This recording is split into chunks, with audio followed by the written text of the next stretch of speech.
This is a game without graphics, yet it holds my very first memory of online gaming, long before I ever played any PC games like 剑侠情缘2. I was born in the 1980s, and I witnessed China's transformation in a time with no internet at all, to the early days of office networks, and eventually to personal computers becoming common in households.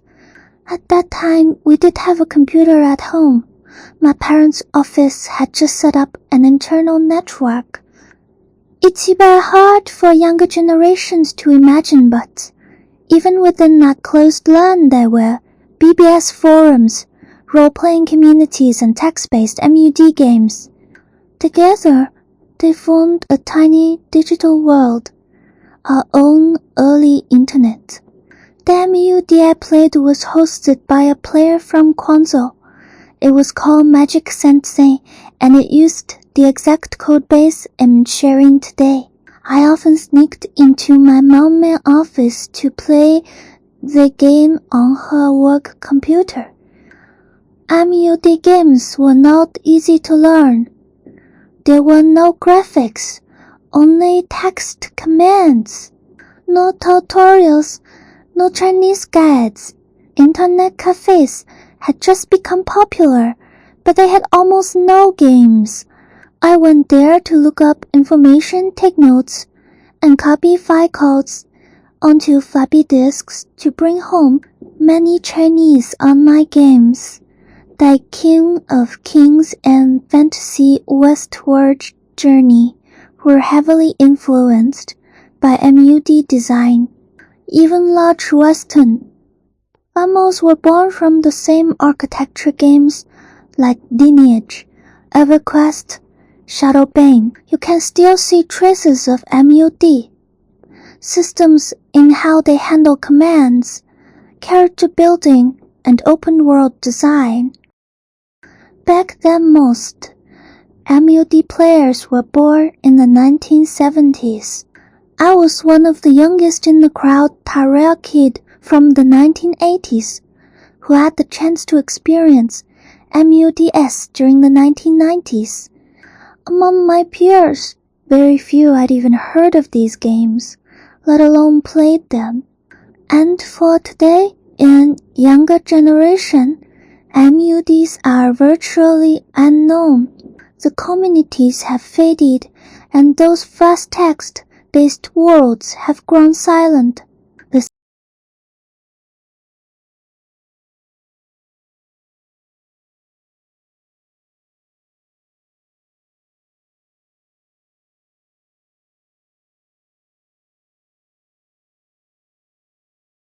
city I will be showing you was one I originally built years ago in an MUD called 终极地狱之哀若幽兰 version 1.166, part of the 侠客行 MUD family. I've now fully migrated it into Magic Century. It was inspired by historical layouts of Ming Dynasty Nanjing. I tried my best to reconstruct the city and gates, streets, and landmarks as faithfully as possible. Text-based MUDs may not have visuals, but that's exactly where their unique charm lies. They give players a space to imagine, to read the world, not just see it. They encourage deep interaction and the community. In many ways, the bonds formed in MUDs were even stronger than those in graphic-based games. More than anything, AMUD is like a never-ending novel. As long as you're part of it, you become part of the story, part of the living world.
Next, I will show you how to run the game server and connect with the client.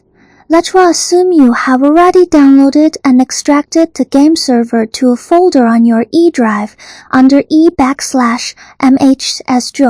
First, open a command prompt window and manually or simply type zMUD into the address bar of the folder and press enter. This will launch a terminal in the correct location. Then type driver.execonfig.ini to start the server once. You see a message saying the server is listening on a specific IP address and port for Telnet connections. It means the server is running successfully. Now you can connect to a usage. Asterisk if you are using a classic GB2312 client, like zMUD version 4.62 or version 7.21, connect to port 5555. Asterisk if you are using a modern UTF-8 client, such as Mudlet, connect to port 6666. 大圈it. I'm ready to enter the world of Magic Century.